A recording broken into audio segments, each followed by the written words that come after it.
today we can have like more like a Q&A maybe. We can talk something more about that so I can answer everybody's questions. What's the problems? What problems are you guys currently facing when it comes to, Facebook ads, TikTok ads? And then after that, I can give you guys an actionable plan of what to do next so that way you guys can, move forward. The person that tests the most will win the race. So when you say, how do you compete? By doing more. That's how you compete. Out There we go. There we go. outperform your competition by doing the most work, by experimenting the most ads, right? That's how I compete. I make sure Love that it. I outperform everybody in the industry. So I focus on the work. What I like to do is like to do auto placements and then like to do manual placements where it's only Instagram, it's only Facebook. And then I see what is operating better. Is it operating better when it's auto or is it operating better when it's Facebook and Instagram? So yeah, to answer your questions, I do recommend that you only separate those and see what Instagram can give you because sometimes Instagram can give you better results. It's just that it's not getting the spin that it needs to in order for you to look at that data.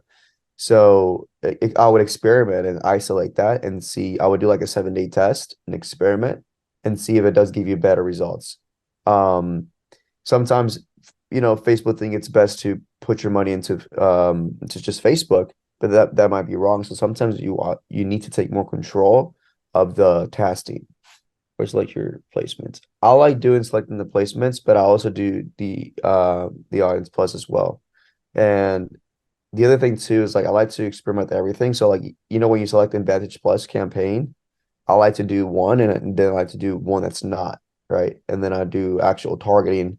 So I'll do like manual targeting. I like doing single interest testing and see how that works too. So that way like I'm doing something on my own, but then I'm also letting Facebook do something on their own. So I want to see, okay, who's gonna win, me or Facebook, right?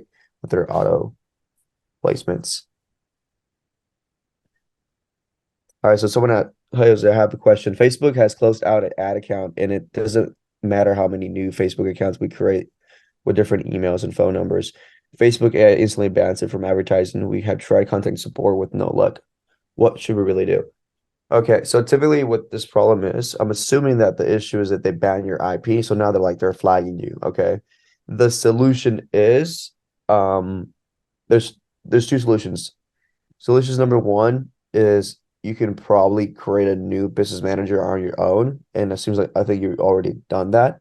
Solution number two is buying an age Facebook business manager. So there's people out there that sell Facebook managers that come with like maybe 3 or 5 ad accounts with a spending limit of some have 250 a day spending limit, and then eventually it goes up to like 3K per day after 7 days of you using it.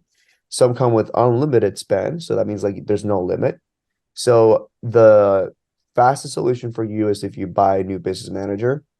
We have that connection, so you can talk to us if you like. So I like to like my placements manually. So one would be auto plus, one would be manual. So I'm experimenting which one does better, and then I like the data speak for itself and see. And I'll double down on what's working the best.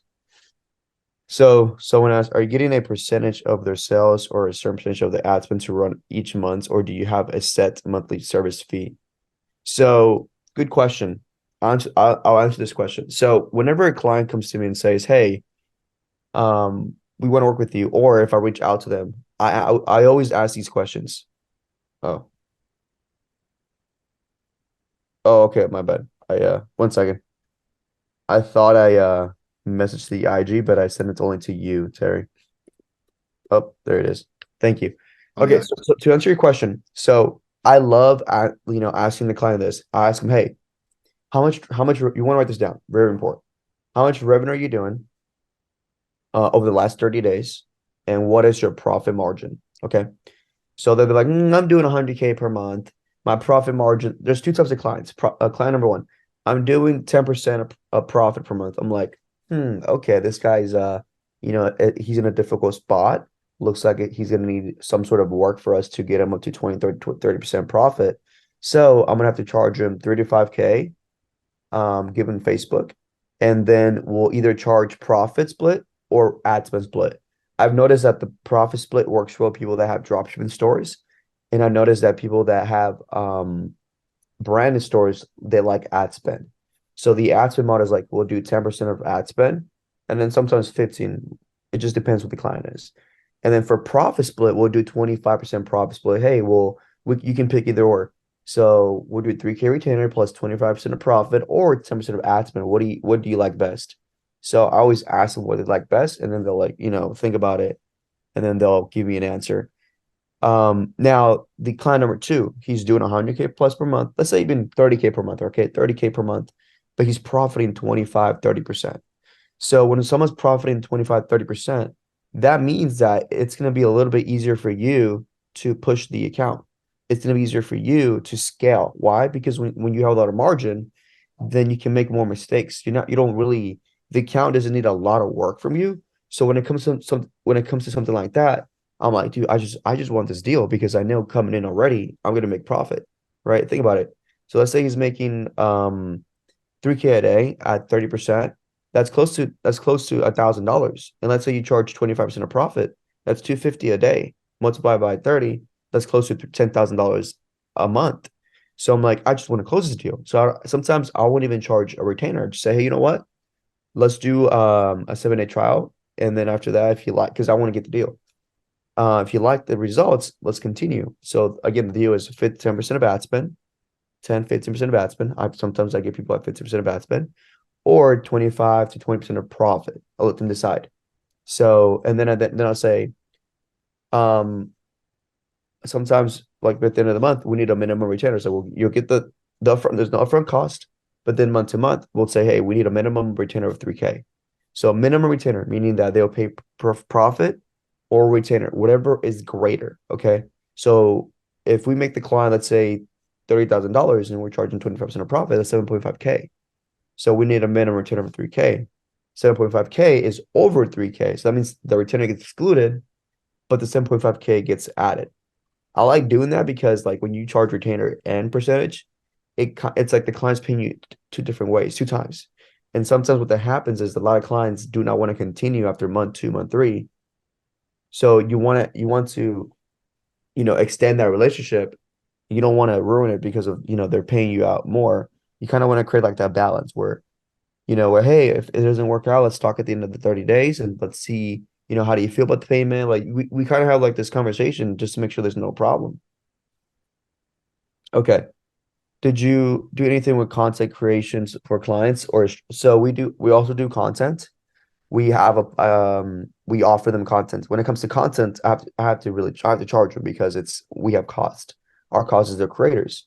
So we'll do like 3K for 10 ads. That's what we're charged. 3K for 10 unique ads, user generated content. What is the minimum amount conversion per week for you to create a conversion based on base campaign, or do you look at it conversions per day versus per week?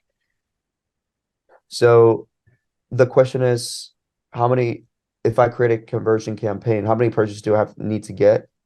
Well, typically I'll start with just conversions, a conversion campaign without a problem. So you can start a conversion campaign even with you don't have any purchases. That's okay. You will create a customized campaign for each niche. Each niche. Um, you will create customized campaign for each niche. Can you expand on that question exactly? I'm not too sure what you mean. The issue is that often is that the client's desire for growth with S it's not matched by the quality of their branding. So, so you need to ask them like before you start, it's like a kickoff call. So you onboard them, you get them all added to your ad accounts and everything, right? You extract all their information, and then you say, hey, so what is your vision, your goal when it comes to branding? What's the language? How do you want to speak to your customers? Who is your who is your avatar? Who is your customer avatar? Who are we targeting? You know, let them tell you. It's gonna be an hour call. Let them tell you about their customer. You're gonna take notes and write down exactly who they're talking to and what language do you want to speak to them. What is the branding you're going for?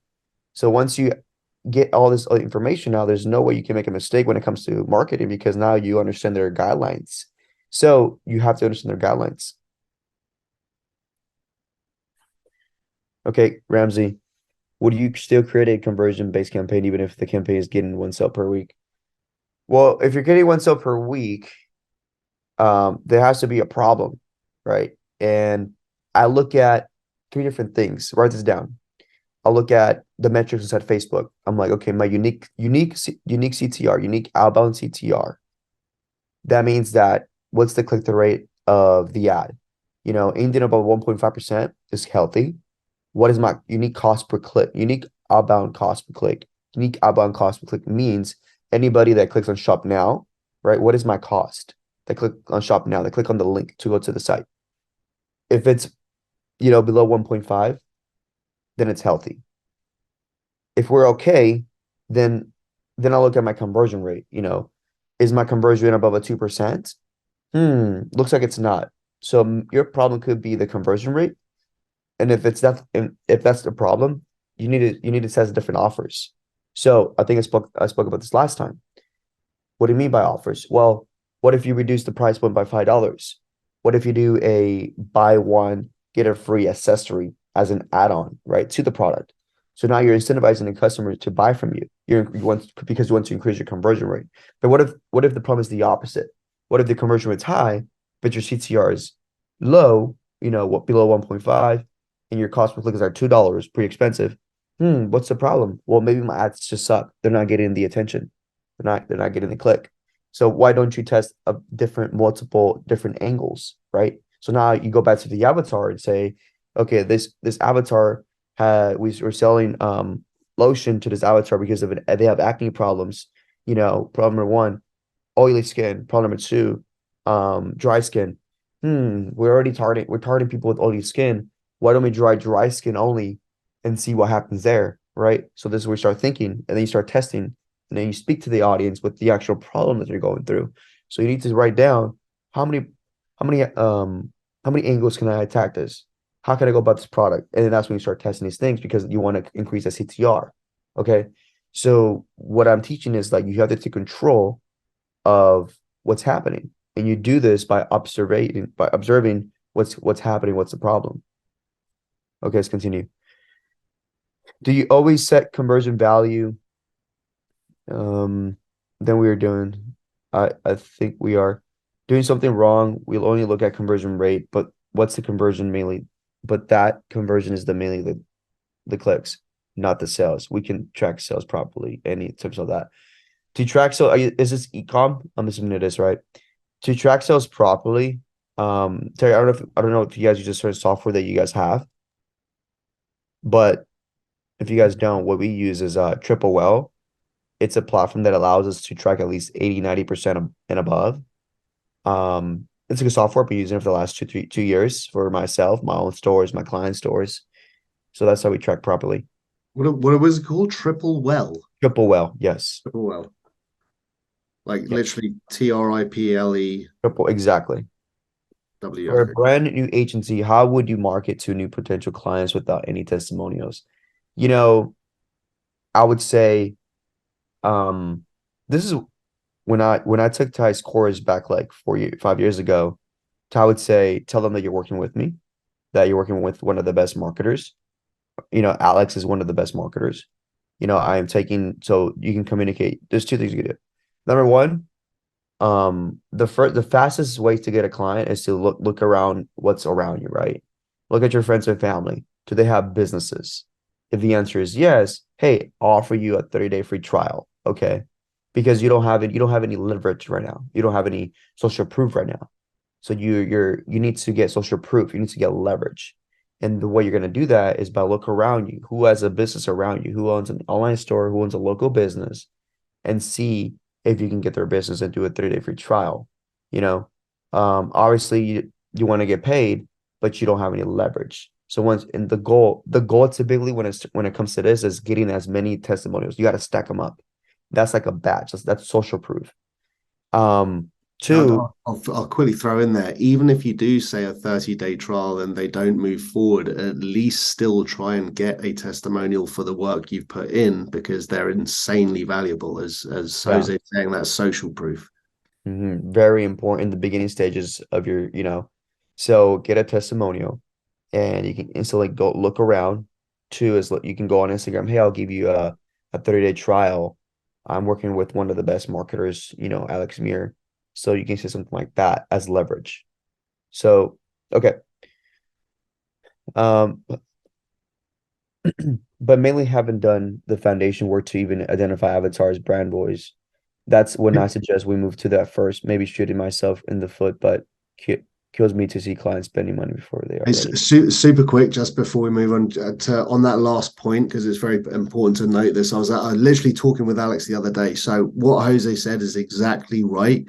Say that you're kind of working with and learning from Alex Mayer, but do not say that you're part of Deal.ai. That's two very separate things because that can get into a whole load of legal Yep. complications. So you're not an employee or part of Deal.ai, but you can say working with or learning from Alex Mayer. Very important distinction there, but absolutely accurate. Someone's asking about triple well. Um, okay. I'll write it down again for you guys. Okay, so I think I missed a question. Where am I? So Mario, I believe that's your name. Sorry if I'm mispronouncing. But okay, so many haven't done the foundation work to even identify avatars. So you're saying the client hasn't done the foundation work, so the client doesn't even know what their brand is, and they haven't identified their avatars. Is that what you're saying to me? And if that's the case, then you need to come in as the expert to help them identify the avatar. Okay. So out of TikTok, Facebook, Instagram, Google Ads, Snapchat, do you like Snap or example, an ad on dating sites? What do you like best? When it comes to marketing, everything depends on what you're selling, depends on demographic. But to this day, Facebook has always been number one and Google has been number two, right? So out of all the platforms, because we run on all the platforms, Facebook number one, it's like kind of like the dad. Google would be like the mom, picking up after the kids. That's how I look at it because you can spend like $1,000 and you're getting maybe like a 4 or 5x return on ad spend. Facebook, you'll spend $1,000 and you'll get a 2, 3x, right? Sometimes even higher, just depends. But Facebook has always been the main platform. Okay, so let's see. When you provide services to clients on a 25% share base, how do you check what actual profit they made? For example, we have a client that closes 20 deals 1 to 2 months, but it's hard for us to check if the deal was really closed. You know, good question on that, Anna. When this happens, we moved into revenue share, because if we can't see what the actual profit is, and sometimes clients just, they can sneak it in, and there's gonna be people that do that. So solution there is you might want to switch to a profit rev share, like a rev share. You can do 5 to 10% of rev share. Like, hey, we want to do 5 to 10% of rev share of what they're making. So that way, if it's a big deal, right? So that way you're still making money on the upfront, like, oh, but still an upfront instead of the back end. Like, hey, we brought you 5, 10 leads out of the 10 leads, 2 closed. I would get access to the CRM, get access to the CRM that they have. Every business has a CRM. Okay, so how does all this apply if you're working with a service-based company? Kirk, so I'm assuming you're talking about like the profit split model. Can you answer that? We've been learning a lead generation company campaign, excuse me, in collaboration with a digital marketing agency, aiming to attract individuals interested in business solutions in the past month. We've accumulated approximately 130 leads. However, we've encountered an unexpected issue. Upon reaching out to these leads, 90% of them claim that they haven't filled out the form to be contacted and are puzzled about how we obtained their number. Okay. Could you kindly provide insights into potential reasons behind this discrepancy? Okay, so you're basically collecting leads and they don't know why you got the number. Okay. You're gonna want to do a form where you ask them like 10 different questions about their business.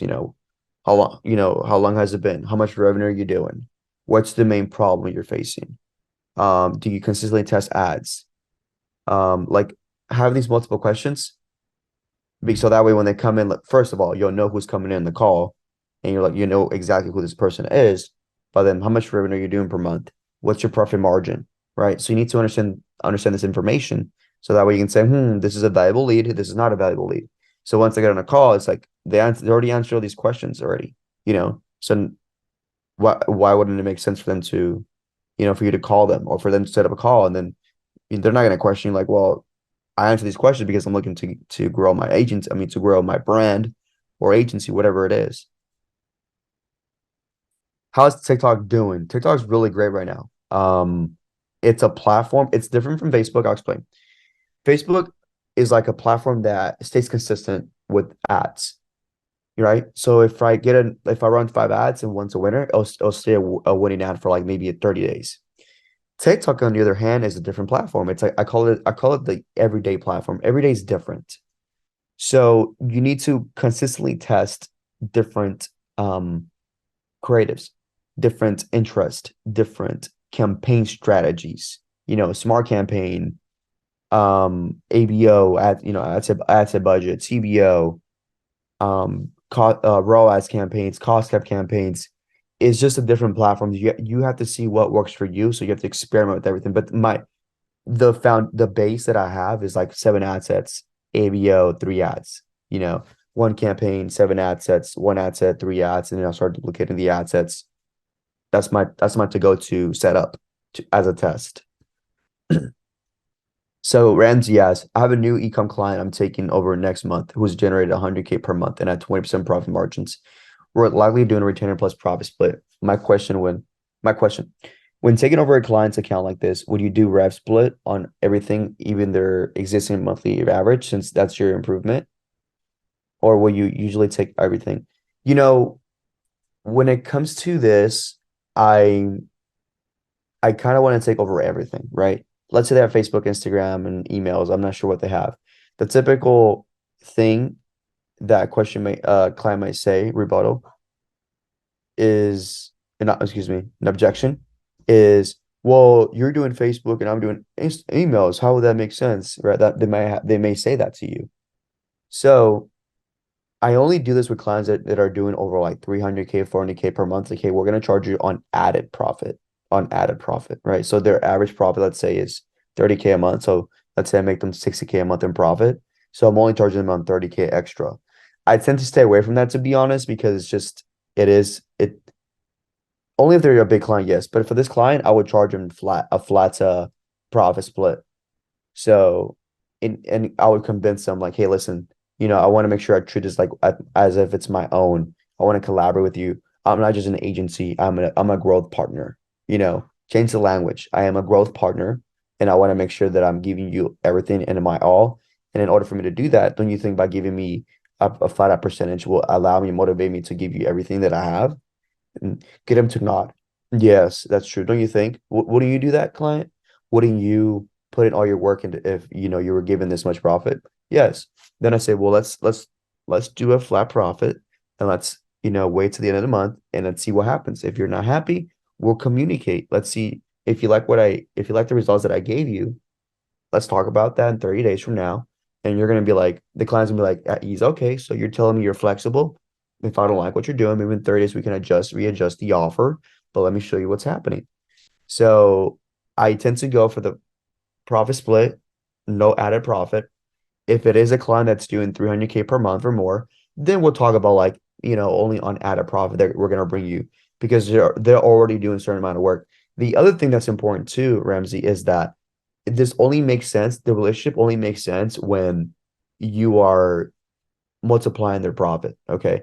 Because if you come into their business and there's no change of what they're doing versus you, then they're gonna feel like they don't deserve to pay you that profit split because like, well, what did you do?